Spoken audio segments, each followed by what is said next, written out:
پھر ابھی جو پچھلی حکومت تھی اس کے اندر یہ بات طے کی گئی, جو نیب کے اندر ترامیم قوانین جو کی گئی کہ یار یہ ریمانڈ جو ہے, اس ریمانڈ کو کم کیا جائے, یہ لمبا ریمانڈ جو ہے, اور خود ترمیم کی, خود کیا اور آج پھر خود بڑھا دیا 14 تھے آئے سن. ہاں 14 پر آ کر, کیونکہ آپ 40 کر دیا. آپ کو جو کرمنل پروسیجر کوڈ ہے سر وہ بندے 14 دن کم ہوتے ہیں, نکل جاتے ہیں. حضرت 14 دن کم ہوتے ہیں, لوگ نکل جاتے ہیں, کچھ 40 دن تو رکھا جانتے ہی ناندے لاء منسٹر دی تقریریں کر لو اسے لے دی. اور پھر یہ جو دوسرا آرڈیننس ہے, کہتے ہیں اس کا فائدہ عمران خان صاحب کو ہوگا, وہ کہہ رہے ہیں اچھا ہو رہا ہے واپس لو بھائی. اور یہ جو دوسرا آرڈیننس ہے, اب یہ دونوں آرڈیننسز میری نظر میں بدنیتی پر مبنی ہے. سیاسی ہے نا جی, بنیادی سیاسی بھی نہیں ہے. یہ دیکھیں لفظ سیاست کی بھی توہین ہے نا, جو ہم ویسے عام گفت و شنید میں بات کرتے ہیں کہ یہ سیاسی بدنیتی ہے, کھلم کھلا بدنیتی ہے. اب آپ ریٹائرڈ ججز کو, کیونکہ آپ کا لاہور ہائی کورٹ کے ساتھ, وہاں کے چیف جسٹس صاحب کے ساتھ آپ کا جھگڑا پڑا ہوا ہے, آپ چاہتے ہیں کہ وہ وہی ججز نامنیٹ کریں جو حکومت چاہتی ہے, وہ نہیں کر رہے, وہ انڈیپینڈنٹ مائنڈڈ ججز کو نامنیٹ کر رہے ہیں, اس وجہ سے آپ ان کی اپوائنٹمنٹ ہونے نہیں دے رہے. اب یہ جو آپ آرڈیننس لے کے آئے ہیں اور اس کے اندر آپ نے یہ جو بات لکھ دی کہ ریٹائرڈ ججز کو لے کر آئیں گے, پریزمپشن یہ ہے کہ جو شخص اپنے عہدے سے نکل چکا ہو اس کو جب آپ دوبارہ کسی چیز کی آفر کریں گے تو جو جج صاحبان گھر بیٹھے ہوئے آرام سے اپنے پوتوں کو کھلا رہے ہیں, وہ ایک دم دیکھیں گے کہ ہمیں پھر کوئی سال 2 سال 3 سال کے لیے نوکری ملنے والی ہے, تو جس طرح حکومت کہے گی اسی طرح کریں گے. تو یہ پریزمپشن یہ ہے کہ آپ جب بھی کسی ریٹائرڈ آدمی کو جو ریٹائر ہو چکا ہو, پوتے کھلا رہا ہو, اس کو جب لے کر آئیں گے تو اس نے وہی کرنا ہے جو حکومت چاہتی ہے. راجہ صاحب انہوں کا دل ہی نہیں کرتا کہ 3 مہینے والا ٹائم ختم ہوگا, چلتا رہے, گڈی بھی ہے, پیسے بھی نہیں, چلو جی ہاں. راجہ صاحب یہ سیاسی فیصلے, سیاست کو بدنام نہ کریں, یہ بدنیتی پہ مبنی فیصلے ہیں. بدنیتی شامل ہے اپنے مخالفوں کو 40 دن اندر رکھنے کے لیے ایک آرڈیننس لایا گیا ہے, ریٹائرڈ ججز لگا کر اپنی مرضی کے فیصلے لٹکانے یا کروانے کے لیے دوسرا آرڈیننس لایا گیا ہے. اور یہ تو بلیٹنٹلی ساروں کو نظر آ رہا ہے, مطلب آیا تو چھپ چھپا کے کام کرتے سمجھنا, یہ کیا کیا آپ لوگوں نے. دیکھیے پہلی تو بات یہ ہے کاشف صاحب, آرڈیننسز قانون اور آئین اس کی اجازت دیتا ہے کہ آپ آرڈیننس جو ہے وہ جاری کر سکتے ہیں, اور اگر آرڈیننس جاری کرنے پہ کوئی ممانعت ہے, پاکستان کے کسی قانون میں یہ لکھا ہوا ہے کہ آپ آرڈیننس نہیں جاری کر سکتے, آرڈیننس کے ذریعے قانون سازی نہیں کر سکتے, پھر تو بھلے مان لی کہ یہ بحث ٹھیک ہے. ماضی میں اگر 2018-19 میں یہ آرڈیننس لائے گئے ہوتے تو آپ یہی کہتے کہ جناب آرڈیننس حکومت کا اختیار ہے, جی آنے دیں. 2017 میں آرڈیننس حکومت نے 2017 کہہ رہا ہوں 2021-22 جی انہوں نے محسن صاحب آپ نے کوئی آرڈیننسوں کے خلاف پٹیشن کی ہوئی ہے, یہ کیا الزام لگا رہے ہیں؟ وہی تو میں کہہ رہا ہوں کہ میں نے 2021 میں انہوں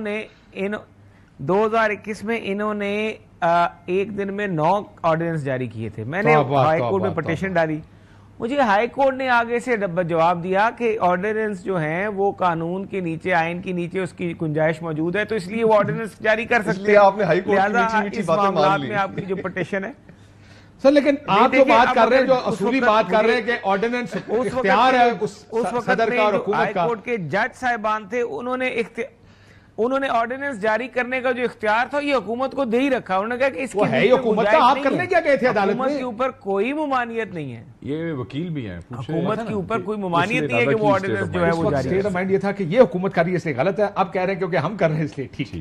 لیکن بڑی کلیئر سوچ ہے. دیکھیں میں کاشف بھائی اس پہ عدالتی جواب میں نے آپ کو بتا دیا, میری پٹیشن سیاسی جواب بتائیں نا, آپ سیاستدان ہیں, وہ دونوں سیاسی جواب بتا رہے ہیں, اپنا سیاسی جواب دیں.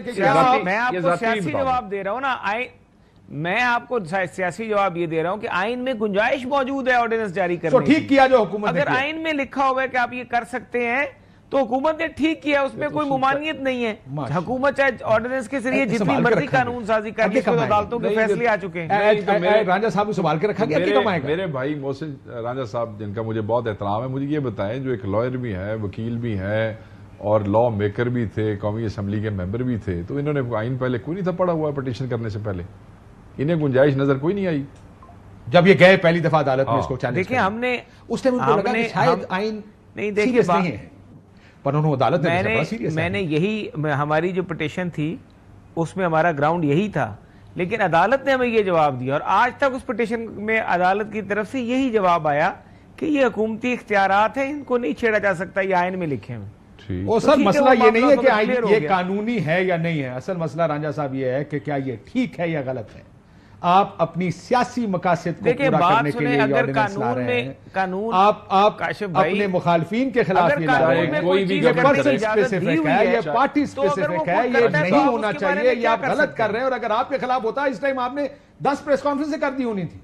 کوئی بھی گورنمنٹ کرے اس بیڈ پریکٹس. جی ہم نے 10 پریس کانفرنس کرو گے لیکن ہماری کوئی بھی پریس کانفرنس کا ہمیں کوئی جواب نہیں ملا تھا.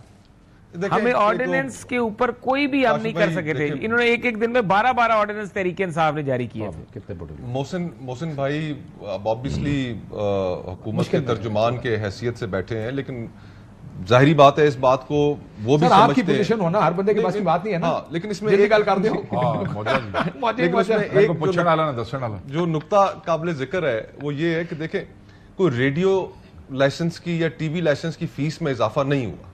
یہ 2 امپورٹنٹ قوانین ہیں, ایک نیب کا اور ایک الیکشن کا, جس میں اپیلیں سنی جانی ہے ٹریبیونلز کے سامنے. جب آپ 2 اہم ترین قوانین کے اندر آرڈیننس کے ذریعے تبدیلی کرتے ہیں پھر سوالات کھڑے ہو جاتے ہیں. پارلیمان اپنی جگہ پر موجود ہے, آپ کے پاس میجورٹی بھی ہے, تو کیا قباحت تھی کہ آپ انتظار کرتے, ان کو قومی اسمبلی میں سامنے پیش کرتے, سینٹ کے اندر لے کر آتے. مقصد صرف اور صرف یہ کہ آپ بہت کم وقت کے اندر آپ اپنے جو مخالفین ہیں آپ ان کو ٹارگٹ کرنا چاہتے ہیں اس قانون کے تحت. ابھی کچھ عرصہ پہلے جس طرح صحافیوں کے خلاف ایک قانون بنایا گیا, صحافت کے خلاف بنایا گیا, حد کے عزت بل جو ہے, حکومت کی جو اس وقت ٹریجیکٹری ہے, انہوں نے الیکشن نہیں کرایا, آئین توڑ دیا آپ کی. نہیں دیکھیں جو ٹریجیکٹری یہ ہے کہ اس وقت میڈیا کو گیگ کرو, میڈیا کو گیگ کرنے کے لیے یہ قانون سامنے لے کر آئے. پھر اس کے بعد جو جوڈیشری کے ساتھ حکومت نے محاذ کھولا ہوا ہے, ہر دوسرے روز وزیر قانون تک اور دیگر وزراء کھڑے ہو کر ایوانوں کے اندر ججوں کو پڑے ہوئے للکار رہے ہیں ان کو. تو یہ جو حکومت نے جو کانفرنٹریشن کریٹ کر رکھی ہے, 7 لوگوں کے اکنامک ٹربلز ہیں, آپ کا IMF کی ڈیل ابھی اللہ کرے کہ ہو جائے, آپ کے ملک کے اندر انویسٹمنٹ کوئی نہیں آ رہی, پولیٹیکل انسٹیبلٹی بڑھ رہی ہے, اور ان ساری چیزوں میں آپ اس طرح کے مزید قوانین لا کے تو پولیٹیکل ٹیمپریچر کو اوپر کریں گے. اپنے جو سیاسی پولیٹیکل اپوننٹس ہیں آپ ان کے ہاتھ مزید مضبوط کریں گے اور ہتھیار بھی دیں گے ان کے ہاتھ. پتہ ہے کیا, یہ جو پولیٹیکل یو ہے نا, یہ ختم نہیں ہو رہی. جو حکومت میں آتا ہے اس کو لگتا ہے کہ جو ہم کر رہے ہیں اب یہ ٹھیک ہو رہا ہے, اور اس کو آ کے سارے دفاع کرتے ہیں. اور جو اپوزیشن, اب یہ آج شیخ مجیب کا ذکر آپ نے دیکھا ہوگا ٹویٹ پہ, اور وہ سارا جو تحریک انصاف کی جانب سے, تحریک انصاف نے ماشاءاللہ کافی چول ماری ہے, بڑی چول ماری ہے. یہ وقت تو موقع نہیں تھا. ایک منٹ میں میری بات بریک کے بعد کر لیتے ہیں, لیکن میں یہ کہنے لگا ہوں میرا بڑے سخت تسی الفاظ استعمال کیتے سر, کیونکہ کانٹیکسٹ کی بات ہے, مجھے لگا سخت کانٹیکسٹ. میں آپ کو کانٹیکسٹ, لیکن میں اس پہ ایک چیز بریک پہ جانے سے پہلے ایڈ کر دوں کہ میاں صاحب تقریر در تقریر شیخ مجیب باغی نہیں تھا.